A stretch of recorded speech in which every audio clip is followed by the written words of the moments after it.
ఏ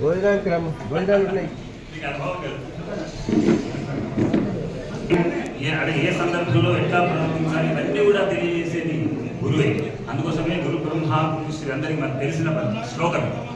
అయితే గురువు బ్రహ్మ అంతవాడు, గురువు ఈశ్వరుడు అంతవాడు, గురువు విష్ణుమూర్తి అంతవాడు కాదు. ఈ ముగ్గురు కలిస్తే ఎటువంటి రూపం వస్తుందో ఆ రూపం గురువు. కాబట్టి గురువుకు అత్యున్నతమైన స్థానం. మరి మన హిందూ ధర్మంలో ఆ గురు పరంపరకు మొట్టమొదటి వాడు శ్రీ దత్తాత్రేయ స్వామి. వారు త్రిమూర్తి స్వరూపం. వారి అవతారం సాధించే ముందు తన శిష్యుల్ని మీరు ఆదిశంకరాచార్యుల వారి ఫోటోలు చూస్తుంటారు. వారికి 4 శిష్యులు ఉంటారు. అట్లాగే వీరు కూడా 4 శిష్యుల పరంపర చేసి ఆ శిష్య పరంపరలో సుమారుగా ఈ 60-70 వాడు మన సాయిబాబా గారు. అట్లా ఆ శిష్య పరంపర అట్లా ఈరోజుకి మనకు అంటే ఆయురారోగ్యాన్ని ఇస్తూ మన కుటుంబాన్ని కాపాడుతున్నటువంటి దత్త పంచాయతన క్షేత్రం. పంచాయత మనం సహజంగా ఏంటంటే శివ పంచాయతీని ఉంచుతాం. శివుడు ఉంటాడు, నంది ఉంటుంది, పార్వతి ఉంటుంది, తర్వాత సర్పరాజు ఉంటాడు. సర్పరాజు అంటే విష్ణుమూర్తి. ఇట్లా పంచాయతీలు. అట్లాగే అమ్మవారి పంచాయతీలు. కానీ దత్త పంచాయతీలు సుమారుగా నాకు తెలిసి నేను చూసినంత వరకు అయితే నాకు ఇక్కడ కూడా కనబడలేదు మేడం. ఇది మొదటిదిగా భావన చేస్తాను.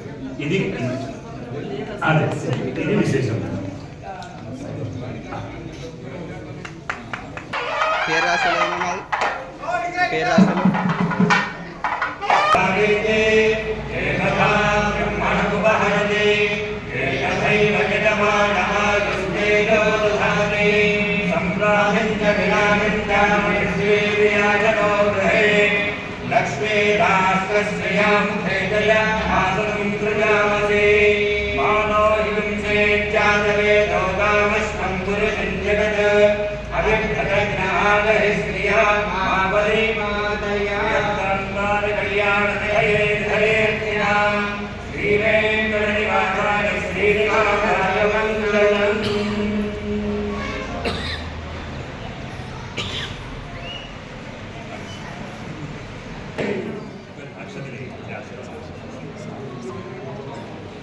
ओम यो वैदानां ब्रह्मणो वेदा वृतेनावृतां गुणे तस्मै ब्रह्मज ब्रह्मण आयुर्येतिं मृगां जलः भारते वै संप्रणयते ब्राह्मणानुजेय उद्धरेण ब्राह्मणो वै सर्वा देवता